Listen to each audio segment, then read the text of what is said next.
কংস চতুর্দিকে পাহারাদার রেখেছেন, পাহারাদারি চলছে, কিন্তু বৃষ্টি হচ্ছে। দেখতে দেখতে ভাদ্র মাসের কৃষ্ণপক্ষ অষ্টমী তিথি এসে উপস্থিত হয়ে গিয়েছে। অষ্টমী তিথি এসে উপস্থিত হয়েছে, ঝিমঝিম বৃষ্টি পড়তেছে। সেই সময়ে মধ্যরাত্রে ভগবান প্রকট হলেন। আবির্ভাব তিরুভাব কহে মাত্র বেদ, ভগবান সেখানে আবির্ভাব হলেন, চতুর্ভুজ রূপে আবির্ভাব হয়েছিলেন। কংস সেটাকে তখন বসুদেব এবং দেবকী দেখতে পেলেন। দেখতে পেয়ে ভগবানকে স্তুতি করতে শুরু করলেন। স্তুতি করে শুরু করলেন যে হে ভগবান, তুমি দ্বিভুজ রূপ ধারণ করো।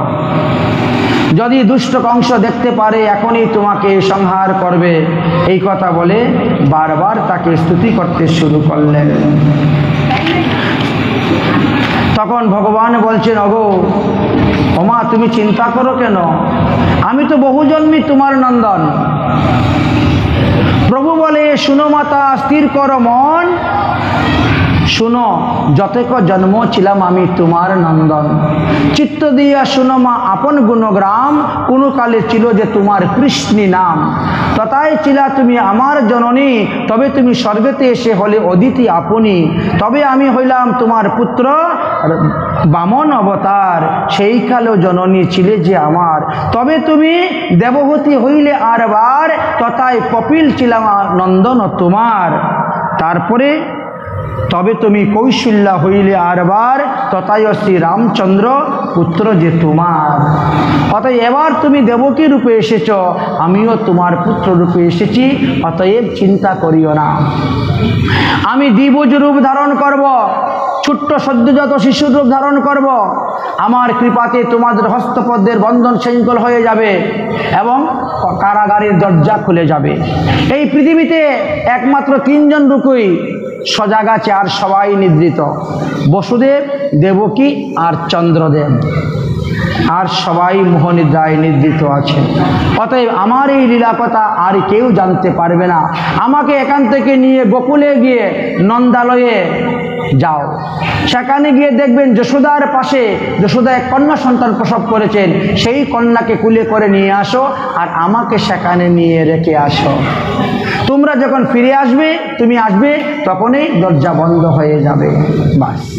বলরাম শেষনাগ অবতার, তিনার সেবা বুদ্ধি, তিনি চিন্তা করলেন আমার প্রভু আবির্ভাব হয়েছেন, আর এখন তিনি গোকুলে যাবেন, এত বৃষ্টি পড়তেছে, তিনার গায়ে বৃষ্টি পড়তে দিব না। এই জন্য শেষনাগ ফনা ধারণ করলেন। ফনা ধারণ করে পিছে পিছে যাচ্ছেন, আর বসুদেব মাথায় করে নিয়ে যাচ্ছেন। যমুনার পাড়ে গিয়ে উপস্থিত যখন হয়েছেন, তখন অষ্টমী শেষ হয়ে নবমী শুরু হয়ে গিয়েছে। আর নবমীতেই মা যশোদা গর্ভ থেকে যুগমায়ার আবির্ভাব হয়েছেন। আমাদের মহাজনগণ বলছেন, নন্দপত্নী যশোদা দুটি সন্তান প্রসব করেছিলেন, একটি পুত্র সন্তান এবং একটি কন্যা সন্তান। এই তার প্রমাণ আগামী কল্য আস্বাদন করব। মা যশোদার দুইটি সন্তান জন্ম দিয়েছিলেন। যশোদার গর্ভে স্বয়ং ভগবান শ্রীকৃষ্ণ এসেছিলেন, আর দেবকীর গর্ভে গর্ভস্বায়ী বিষ্ণু এসেছিলেন পুত্ররূপে। তার প্রমাণ নিয়ে 15টি প্রমাণ আছে, সেই প্রমাণের কথা আগামী কল্য আস্বাদন করব। দেবকী যশোদার যমসন্তান প্রসব করলেও বসুদেব যখন গিয়েছিলেন, তখন তিনি দেখতে পান নাই। যুগমায়ার মায়া এমন এক বস্তু।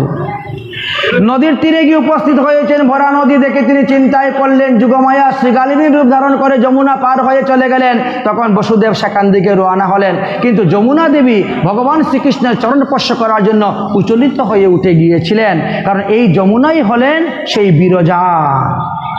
ভগবান শ্রীকৃষ্ণ বিরজাকে বলছিলেন, হে বিরজা দেবী, আমি যখন পৃথিবীতে যাব, তখন সর্ব আগে তোমাকেই আমি আলিঙ্গন দান করব, তোমাকেই আগে কৃপা করব। তাই বিরজাকে ভগবান যমুনাকে কৃপা করলেন। তারপরে তিনি নন্দ গোকুলে গিয়ে উপস্থিত হয়েছিলেন। নন্দ গোকুলে উপস্থিত হলেন এবং কৃষ্ণকে সেখানে রেখে দিয়ে আর যুগমায়াকে কুলে করে নিয়ে চলে আসলেন। কংসের কারাগারে এসে উপস্থিত হলেন, সঙ্গে সঙ্গে দরজা বন্ধ হয়ে গেল। দরজা বন্ধ হয়ে গেল, কন্যা তখন কান্না করতে শুরু করে দিল। যুগমায়ার কান্না শ্রবণ করে সকলের নিদ্রাভঙ্গ হয়ে গেল। প্রহরীগণ গিয়ে কংসকে বললেন, দেবকীর অষ্টম গর্ভজাত, কোনো পুত্র সন্তান হয় নাই, এবার কন্যা সন্তান হয়েছে। কংস বলল, পুত্র হোক আর কন্যা হোক, যা হোক, এটা তো অষ্টম গর্ভ, এর হাতেই আমার মৃত্যু, অতএব আমি তাকে এখনই সংহার করব। অস্ত্রশস্ত্র সদল বলে নিয়ে দেবকীর কারাগারে এসে উপস্থিত হয়েছেন। দেবকী কংসের পায়ে ধরে বলছে, দাদা তুমি আমার মেয়েকে বধ করিও না, আমার এই মেয়ে তোমার ছেলের সঙ্গে বিয়ে দিব, এই মেয়ে হলো তোমার হুবু বৌমা। কিন্তু তাতেও কংসের মন গলল না, কংসরাজ মানলেন না। তিনার মৃত্যু থেকে রক্ষার জন্য তিনি স্বয়ং নিয়ে দেবকীর যে 6টা শিশুকে যেখানে পাথরের মধ্যে আছাড় দিয়ে মেরেছিলেন, সেইখানে নিয়ে দেবকী এই যুগমায়াকে যখন আছাড় মারবেন, তখন তিনি হাত থেকে পিছকে গিয়া আকাশে অষ্টভুজা রূপ ধারণ করে নিলেন। অষ্টভুজা রূপ ধারণ করে বলছেন, অরে দুষ্ট কংস, তুমি আমাকে কি মারবে? তোমাকে যে বধ করবে সে তো অবতীর্ণ হয়েই গেছে কোথায় না কোথায়, অতএব তোমার মৃত্যুর জন্য তুমি চিন্তা করো বলে যুগমায়া বিন্দু পর্বতে চলে গেলেন। এই জন্য বিন্দুবাসিনী নামে তিনি সেই বিন্দু পর্বতে পূজাপ্রাপ্ত হচ্ছেন সেই যুগমায়া। কংস তখন সমস্ত অসুরদেরকে নিয়ে পরামর্শ করলেন, কি করা যায়? যুগমায়া আমাকে এই সমস্ত কথা বলে গেল, এখন কি করা যায়? এই নিয়ে সবাই চিন্তিত। তখন তারা ষড়যন্ত্র করলেন, কি সমস্ত অসুর রাক্ষসদেরকে আনো, আজ থেকে 10 দিন 15 দিনের মধ্যে যত শিশু জন্মগ্রহণ করেছে সবাইকে হত্যা করার ব্যবস্থা করো। এই জন্য পুতনা আদি রাক্ষসদেরকে আনা ছিল মারার জন্য। এদিকে কি হয়েছে? এদিকে নন্দ মহারাজ তো গোশালায় শয়ন করেন, আর মা যশোদা রাজবাড়িতে শয়ন করেন। সকালবেলায় এক দাসী এসেছে, এসে যেই মাত্র যশোদার ঘর খুলেছে, এমনি দেখে যশোদার পাশে এক পুত্র সন্তান ঘুমিয়ে আছে। তখন বলছে, যশোদা লাল্লা হয়েও বলে চিৎকার করতে শুরু করেছে। মা যশোদার একটা ছেলে হয়েছে গো, আসো আসো, দেখো দেখো। যশোদা তো ঘুমে অচেতন হয়ে আছে, কিছুই জানেন না তিনি। ছেলে হয়েছে না মেয়ে হয়েছে তাও তিনি জানেন না, একটা হয়েছে না 2টা হয়েছে তাও তিনি জানেন না। এমন অবস্থা, সব ভগবত লীলা, যুগমায়া লীলা। নন্দ বাবা গোশালায় আছেন, দৌড়তে দৌড়তে গোশালাকে গিয়ে বলছে, বাদাই হো মহারাজ, বাদাই হো। কিসের বাদাই? বলে আপনার একটা ছেলে হয়েছে। বাবা, আমার বয়স 90 বৎসর, যশোদার বয়স 85 বৎসর, এই সময়ে ছেলে হয়েছে। মনের আনন্দে গলার থেকে মুক্তার হার খুলে দাসীকে দান করে দিয়েছেন। দাসী তো চিল্লাতে শুরু করেছে, এই নন্দ বাবার ছেলে হয়েছে, আসো আসো, দেখো দেখো দেখো দেখো। সুখদেব গোস্বামী পাদ বলছেন, হে মহারাজ পরীক্ষিত, নন্দ আত্মজ উৎপন্নে জাতাল্লাদ মহামোনা আহুত বিপ্রাণ বেদজ্ঞান স্নাতম সূচি অলঙ্কৃতম।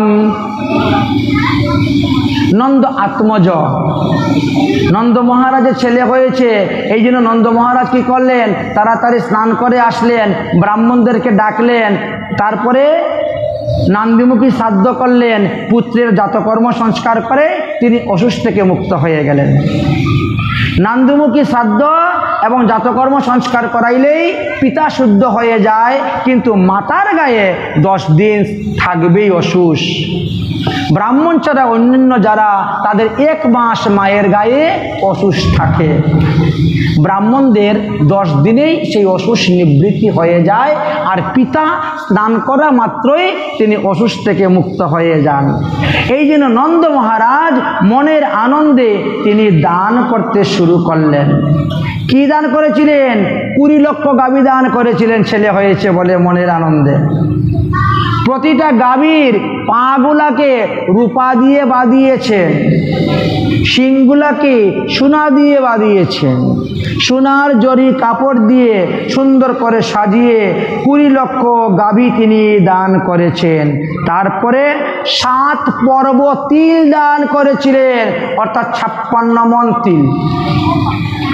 এইভাবে সবাই এসেছেন নন্দ মহারাজের এই আনন্দ বাধাই দর্শন করে। তাহলে আমরাও যাব কিছু দান দক্ষিণা আনার জন্য?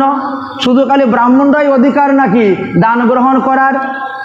নন্দ মহারাজের ছেলে হয়েছে, স্বাচ্ছন্দ্যে সবাই দান করতেছে, নাটগণ ভাটগণ সবাই এসে গেছেন দান গ্রহণ করার জন্য। তারা কি বলছেন?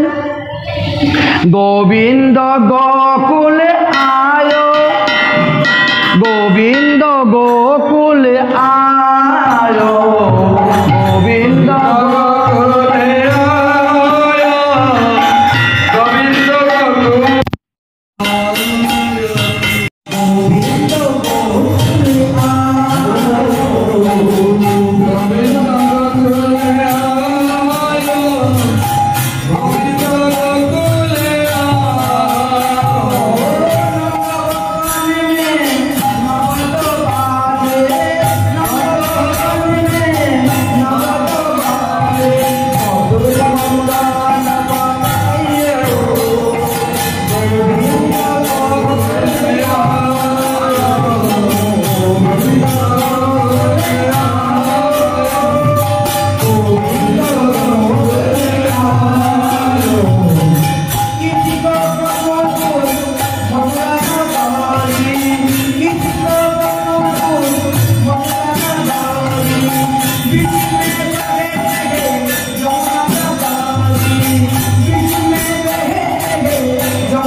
लाला जन्म सुनी आई जसोदा मैया दे दे बधाई। लाला जन्म सुनी आई जसोदा मैया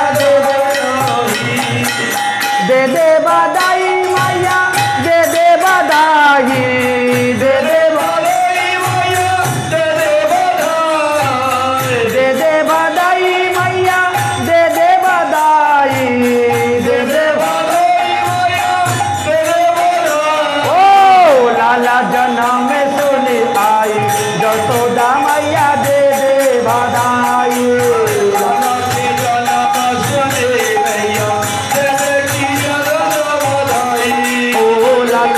जन्म सुनी आई जसोदा मैया दे दे बधाई। लाला की जन्म सुनी कंडा बिलोंगी झूमर बिलोंगी हमें बिलोंगी झूमर बिलोंगी। माला की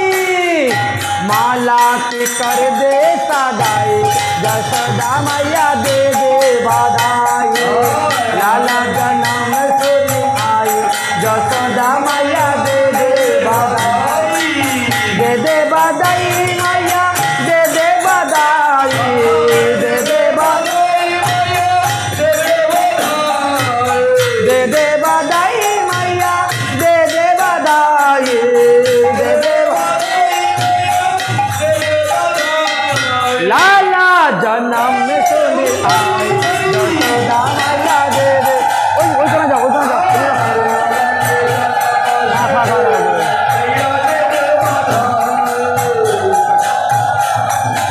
जय जय श्री राधे श्याम। भगवान कृष्णचंद्र आविर्भाव হয়েছেন, তাই এখন আমরা তার আরতি করব। অতএব আমরা আরতি গান কীর্তন করতেছি, আপনারা সবাই আস্বাদন করুন, শুধু বাজনা বাজাও।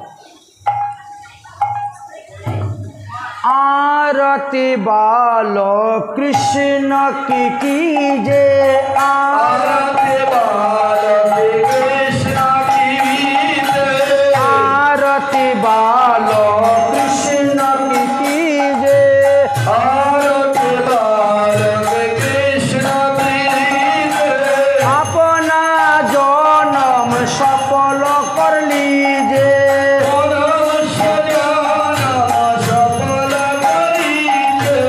अपना जन्म सफल कर लीजे।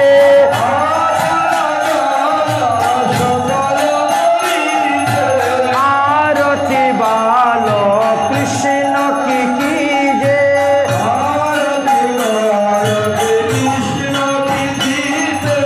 आरती बालो कृष्ण की कीजे।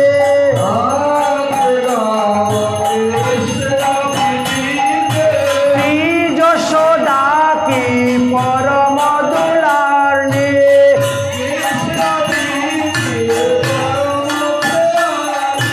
बाबा की आखी अनकतारे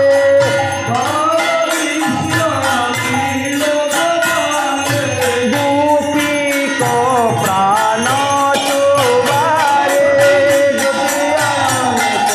प्राण इन पर प्राण लोक कीजे इन पर प्राण लोक आरती बालो कृष्ण की कीजे।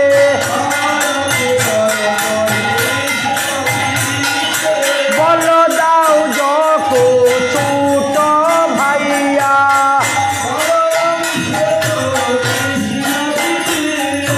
कन्हैया कन्हैया बोलो तो मैया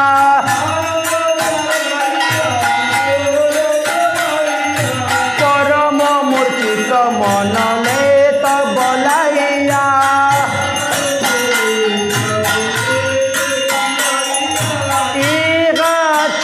विनयन में बर लीजे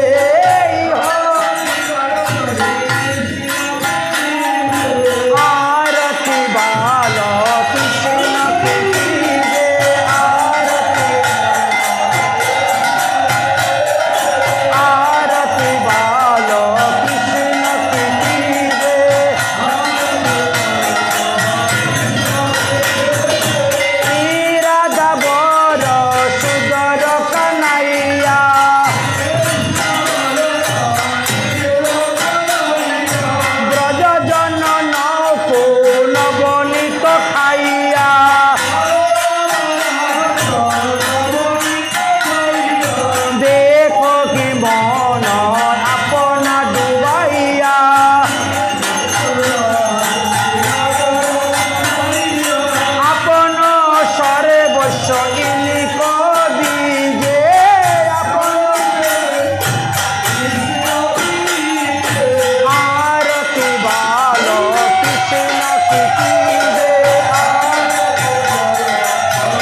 किसी जन इनको जावे अब इनको अपना कर लीजिए अब इनको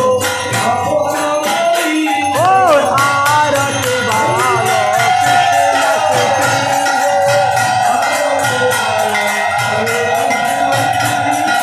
आरती वालो कृष्ण की कीजिए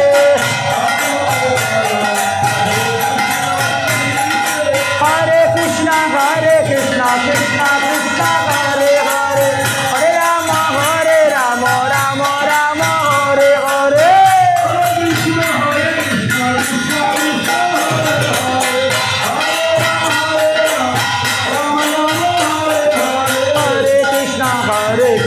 कृष्णा कृष्णा हरे हरे हरे राम राम राम हरे हरे हरे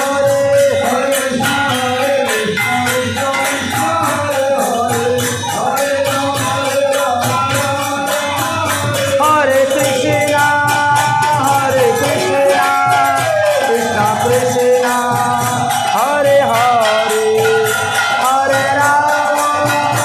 हरे राम राम राम हरे हरे हरे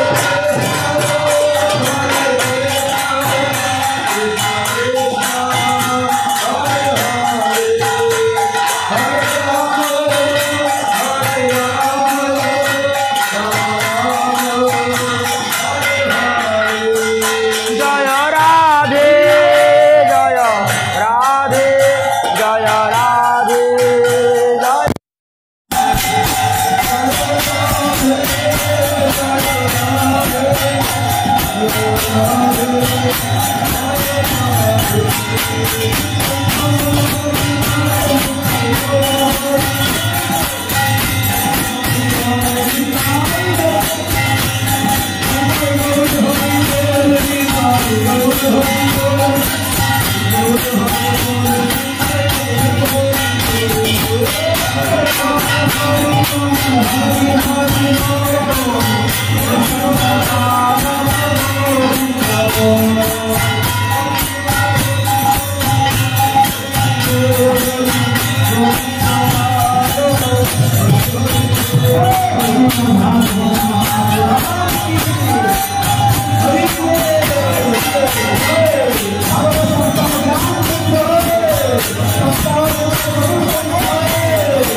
রাসলীলা হবে ভগবান শ্রীকৃষ্ণের রাসাদি লীলা হবে বিকাল 3:30 থেকে আমরা পাঠ করতে বসে যাব এবং বেণুগীত গোপীগীত ইত্যাদি আপনারা আস্বাদন করতে পারবেন রাসলীলা দর্শন করবেন আর যদি সেই রকম কোনো থাকে তাদেরকে নিয়ে আসবে সাজানোর জন্য এখানে নৃত্য গান কীর্তন জয় রাধে।